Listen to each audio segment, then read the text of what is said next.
ఓహో ఏమి ద్వంద్వాతీతుడవరా మహానుభావ, ఇది బ్రహ్మజ్ఞానం అంటే. కాబట్టి నిన్ను చూసి నేను మురిసిపోతున్నాను, నీకేదైనా వరం ఇస్తాను పుచ్చుకో అన్నాడు. ఆయన అన్నారు, వరం ఇస్తావా? మళ్ళీ ఇదో మోహం, వరం ఇవ్వడం శాపం ఇవ్వడం ఏమిటి ద్వంద్వాలు, నాకేం అక్కర్లేదు, నీకేమైనా కావాలా నేను ఇస్తానన్నాడు. అంటే పరమశివుడు అన్నాడు, ఈ మాట నీతో అనిపించడం కోసమే ఇంతసేపు నిల్చున్నాను, నీలాంటి కొడుకు కావాలి, నువ్వు నాకు కొడుకు అవుతావా అన్నారు.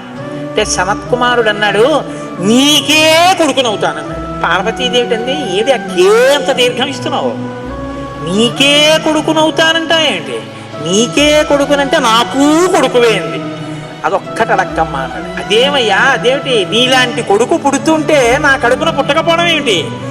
అమ్మా ఎంత పార్వతీదేవివైనా తల్లి, నేను ఒక కడుపున పుట్టడం అంటే అమ్మా తల కింద పెట్టి కాళ్ళు పైకి పెట్టి 9 నెలలు అమ్మ కడుపులో పడుకుని యోని ద్వారంలోంచి బయటికి రాలేనమ్మా, శివకుమారుడిగా పుడతాను, నీకు కుమారుణ్ణే తప్ప అమ్మ నీ కడుపున మాత్రం పుట్టను. అంటే ఆవిడ చిన్న బుచ్చు, అయ్యయ్యో నేను కూడా కలిసి అడగకపోవడం వల్ల వచ్చింది, కానీ నా కోరిక నువ్వు ఇంకొకలా తీర్చాలని ఆవిడ. ఎలా తీర్చనమ్మా అని అడిగాడు. నువ్వు నా కడుపున పుట్టకపోయినా ఆఖరణ పుట్టేటప్పుడు మాత్రం ఆ శరవణ తటాకం దగ్గర నుంచి పుట్టాలి, నీ మంత్రం కూడా ఆ తటాకం నా పేరు మీదే ఉండాలి. అందుకే ఆయన మంత్రం శరవణ భవ సుబ్రహ్మణ్యుడు. అంటే ఆయన అన్నాడమ్మా తప్పకుండా, అలా నేను పరమశివుని యొక్క తేజస్సు చేత నీ తటాకంలోంచి పుడతాను,